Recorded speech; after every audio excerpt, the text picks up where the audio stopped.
La nature. La nature se suffisait à elle-même et décorait la terre de ses vastes forêts boisées. Les eaux ruisselantes étaient l'oasis de ces créatures marines. Le paradis de la nature était sur terre.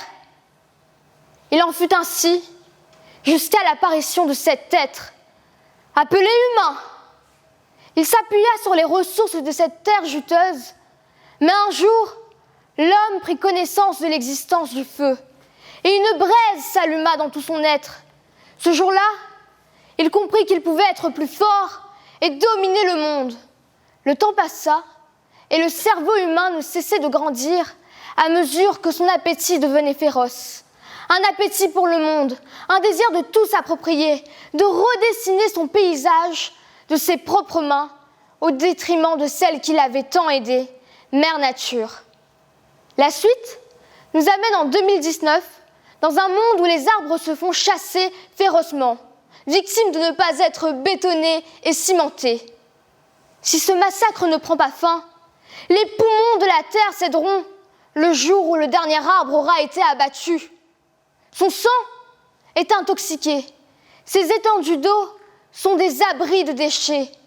Autant de larmes que de sources sacrifiées seront versées quand la dernière rivière aura été empoisonnée. Et qu'adviendra-t-il du joyau de ces forêts et de ces eaux? Les êtres qui habitent en ces lieux incertains ne seront pas épargnés. Quand le dernier poisson aura été pêché, il ne restera plus que des êtres sauvages, déguisés en bêtes civilisées. Et au nom de quoi tout cela doit se produire? J'accuse l'argent. 2 syllabes qui font fantasmer à l'unisson. Il est vrai qu'il y a bien des choses que l'argent permet. Mais à lui seul, il ne vous suffira jamais.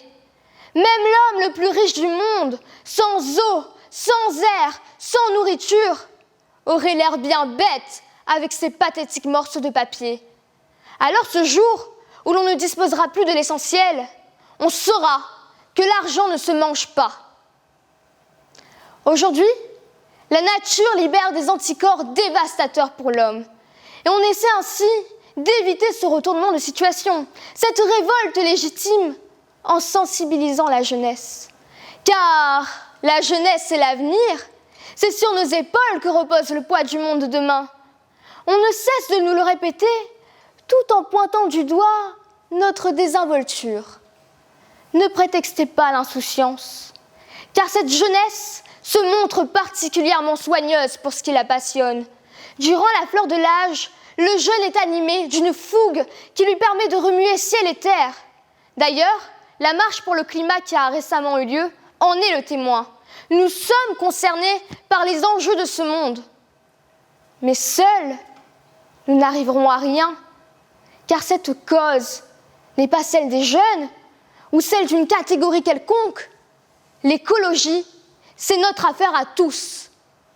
Et c'est dans l'union, mes amis, que nous parviendrons à sauver cette planète que nous partageons tous. À vrai dire, je n'ai moi-même jamais été particulièrement sensible aux beautés de Mère Nature. Un arbre, à mes yeux, n'était ni plus ni moins qu'un arbre, jusqu'au jour où j'ai dû me pencher sur ce sujet. Ce fameux jour, je suis partie à la rencontre de la nature. Et presque violemment, je me suis laissée happer par ce spectacle qui s'offrait à moi. Une beauté saisissante et insoupçonnée. Ce monde est amené à disparaître. Cela ne peut ni ne doit se passer ainsi. Ce que mes yeux ont vu au sommet de notre île intense, d'autres doivent être capables de le voir dans 10, 20, 100 ans. Alors sortez et interrogez-vous. Autrement, que sommes-nous en train de faire? On assassine le biotope, les animaux disparaissent, l'homme disparaît. Et ensuite, on fait quoi? On essaie de trouver une autre planète? Scientifique, à quoi bon chercher un ailleurs si nous ne sommes pas capables de nous occuper de ce que nous avons déjà? Il est amplement temps de limiter les dégâts. Mais C'est bien de le vouloir, allez-vous me dire. Mais comment fait-on? Tout est une question d'initiative. Ailleurs, d'autres pays ont trouvé la clé menant à l'écologie durable. C'est possible. Alors, marmaille, réveille Azote, la Réunion les petits, mais allons Montbana, nous les capables de grandes choses, nous aussi.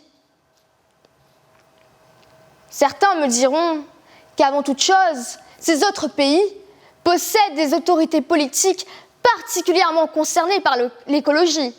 Ainsi, ce qui se passe actuellement ne serait pas de notre faute, mais celle de ceux qui ont le pouvoir. Mais a-t-on besoin de culpabiliser les autorités politiques pour arrêter de gaspiller l'eau, faire le tri des déchets, réduire sa consommation en électricité? Vous trouvez cela injuste de devoir faire des efforts alors que vous savez pertinemment que les autres n'en font pas autant? Vous savez ce qu'il y a d'encore plus injuste? Que pour faire plaisir à quelques égoïstes, tout le monde périsse. Autrement dit, nous avons tous un rôle à jouer. Mais il est déjà trop tard, diront certains défaitistes. Si Nelson Mandela, alors emprisonné, s'était dit « il est trop tard », serait-il devenu le premier président noir de l'Afrique du Sud et aurait-il mis fin à l'apartheid? Non! Pensons à ces personnes qui ont combattu avec courage pour renverser la tendance, qui se sont accrochées à ce rêve, cette petite flamme qui nous pousse à œuvrer pour l'humanité. Cet espoir peut suffire à bouleverser tout un monde. Je terminerai avec un dernier appel. Vous savez ce qui différencie l'homme des animaux? Ce n'est pas moi qui le dis.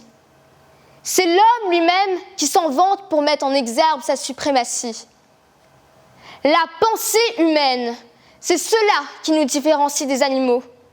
En ce sens, une responsabilité supplémentaire nous est incombée, celle de choisir nos actions.